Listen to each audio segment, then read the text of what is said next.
Hi, I'm Linda Lang. I want to welcome you to Channel 20. My guest today is Caroline Hartman, who has written the book, Summer Rose. And Caroline's, this is her first book. And for all of us who are of a certain age, we find it really courageous and really awesome that you sat down and wrote the book, because there's probably a lot of people at Hershey's Mill who have given it some thought, but either don't know how to start, don't know where to begin, or how to do it.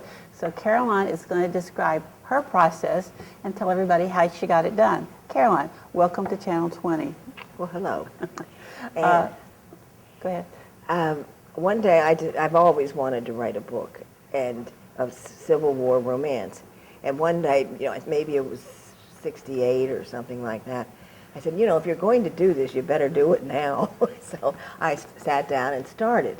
And there's a lot to writing a book. I mean, I'm pretty knowledgeable of grammar and spelling and things like that, how to put a paragraph together.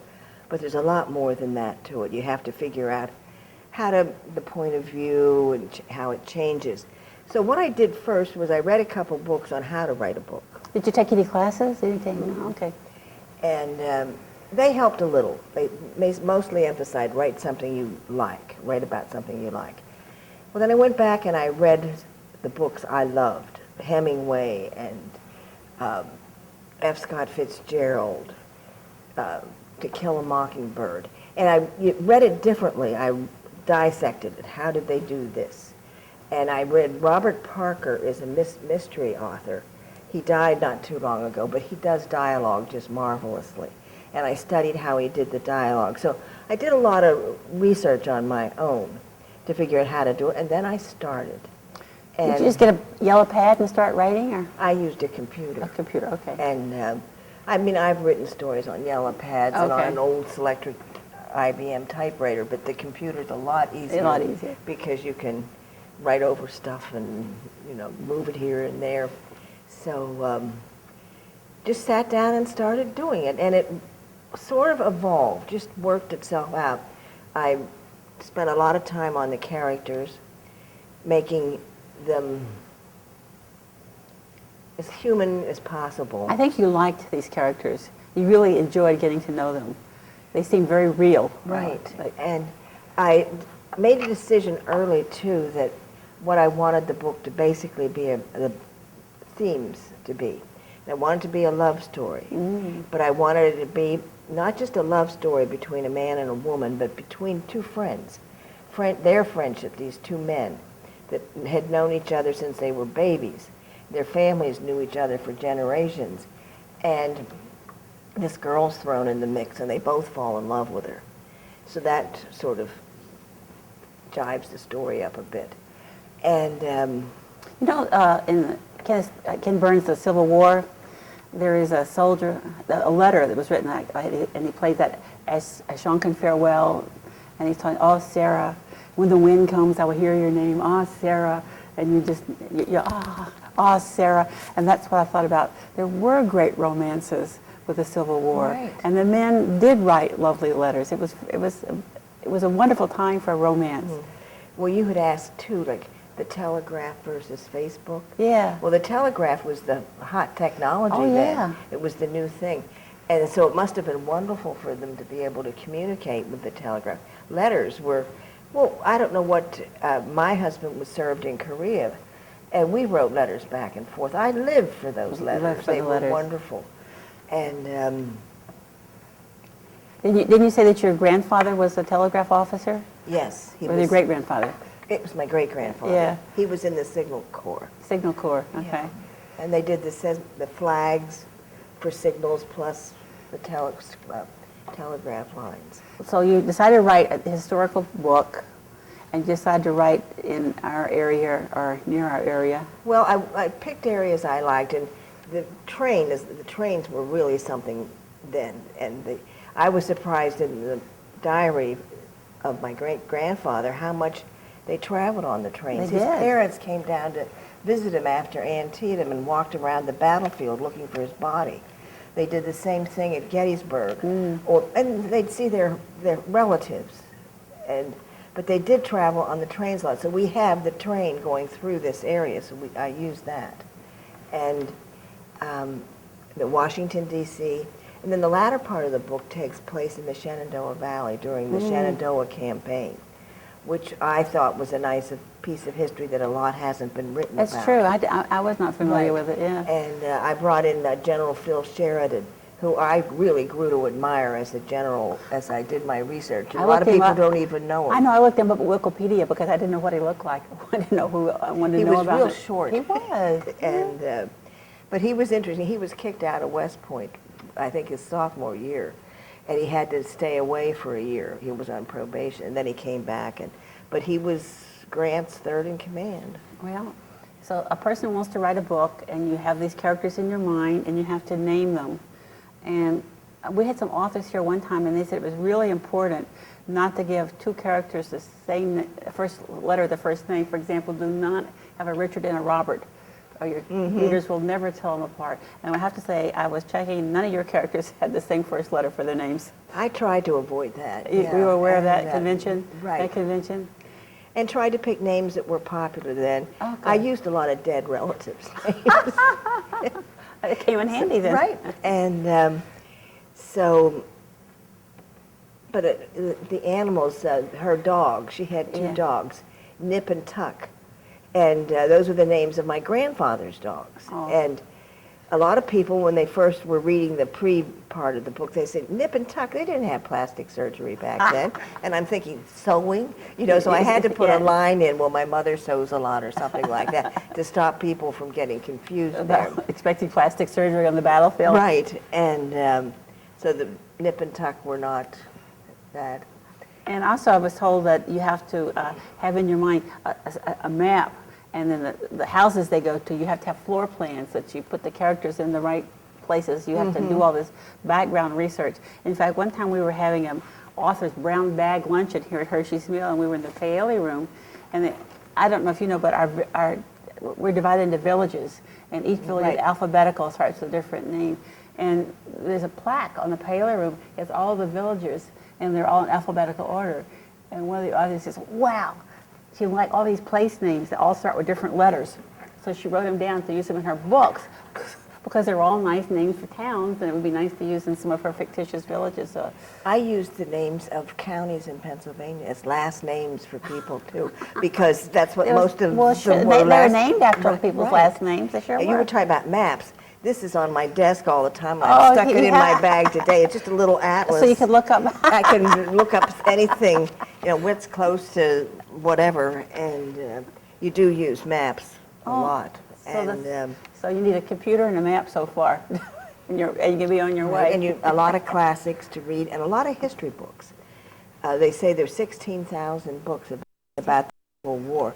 And I think I read most of those. So you have to do your homework. Right. I didn't read 16,000, but I read most of the big ones. You know, the McPherson and... I think you mentioned somewhere in your the thing back, right. that after a while you get conflicts. One guy's saying one thing and one guy's saying another thing, and they don't quite... There's no one story. It could be more than one story, and you just pick the one that was the better story. Oh, when you're doing research, you'll have, someone will say, well, there were 15 people killed there, and someone else say, no, it was 30. Well, I just picked the better one. What fits better? Because how am I to know? Yeah. And there was one scene where the son of the head of supply for the whole Union Army was actually executed by and infuriated Sheridan. And he said, I want a 15-mile radius from this area burned to the ground. And someone else said was 30. Oh. You know, so I just picked the one. 25, no. Right. No, so you want to write a book, and obviously you'd like to get it published. That's the whole goal. So how far along the process do you approach a publisher, or how does that work? I spent a lot of time after I finished the book writing to all the major. You go through an agent. You can't really get to the publishers. Okay. And they get to the publishers. I wrote, and I did get an agent, a very good one, Jacques de Spoville. He was actually the man that edited James Dickey's Deliverance. Oh, okay. And a very, very nice man. And he tried for a year, and he couldn't get it published, couldn't get a major publisher. And it's again, like I told you, I started this at 68. Well, I'm 72 by this time. And I'm thinking, you know, TikTok, I really TikTok. want to see this published. And there's a wonderful woman here in Exton that helps people publish books. Oh, okay. And she, it's Red Dolby Press. Okay. And she does everything. I mean, I had a friend's son who's a graphic artist that helped me with the cover. Oh, it's a lovely cover. And Lovely thank cover. you. And she, but she's marvelous, and she Did helps she me. edit it for you too, or did No, you? I hired a woman from Nova Scotia, actually, that I met on the internet to edit it. And she did a wonderful job of not only my grammar and spelling, but also copy editing. Well, Caroline, this doesn't work here. You know, you've got to fix this up. And she said, you can't have them both talking about that. And so I'd have to rewrite different sections. And she was very good. And that did improve the book, you believe? Oh, It definitely. was good to have. And she'd tell you where you had conflicts, like where you could confuse people about things, how to straighten that out. So I think it's very important to have someone between you and the public Oh, yeah. Yeah. to look at it. And it's not a friend, someone that knows a little bit of the history and certainly good in grammar. And Well, so you've got these characters, and you did get it published. It is, and it's on Amazon, and I suppose in local bookstores.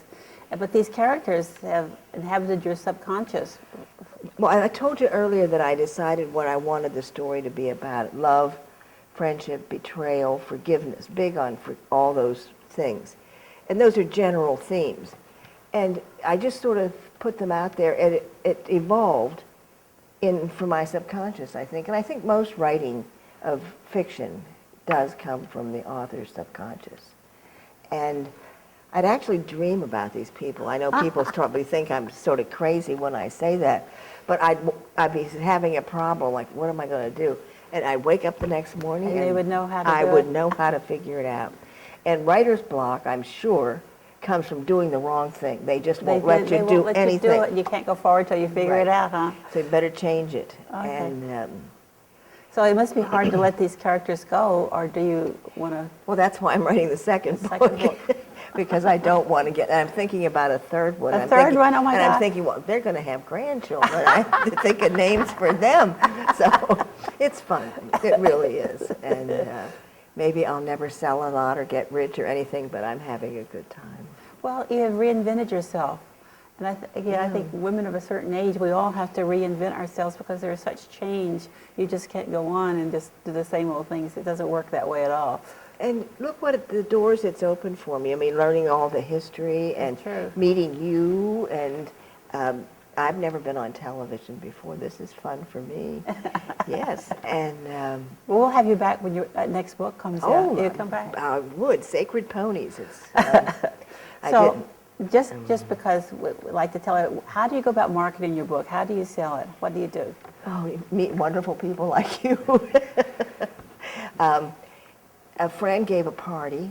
A book party. A huh? book party, and invited her friends, and we sold books there, and I talked about it, and I'd like to do more. I'll do book clubs. Anyone have a book club? Oh, I'll yeah, come we do, actually. and talk. I'll Yeah. do them over the We phone. do, yeah, You know, if for it's far sure. away. Yeah. And I'm having a book signing in Kennett Square the end of February, and I'm hoping to set up some more to little bookstores. Word of mouth. Yeah, and just get people to know it. And I've sold quite a few, probably not like a major publisher. Oh, that's okay. With them marketing. And I had my knee replaced during all this, so that slowed me down a little bit. So, We know about that. yeah. And So I looked up your book on Amazon, and they like you a lot.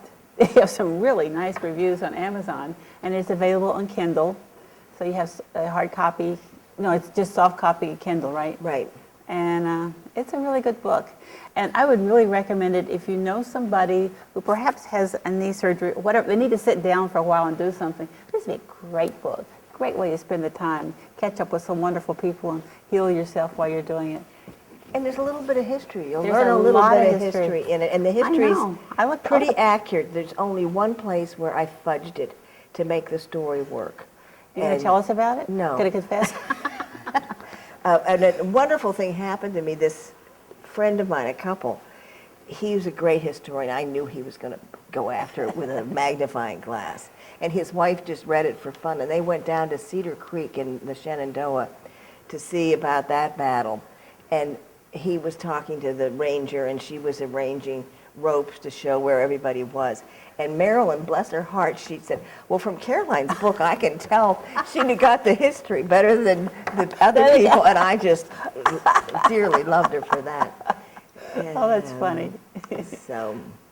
So if we have any authors out there, would you have any advice for them? What would you tell them to do? just get started. Just get started. Sort of decide what you'd like to do, and Just do do it. Like Nike Yes. says, just do it. Yeah, and use a computer. Use it, yeah. Makes it a lot faster, and or a yellow pad if that's what you have to do.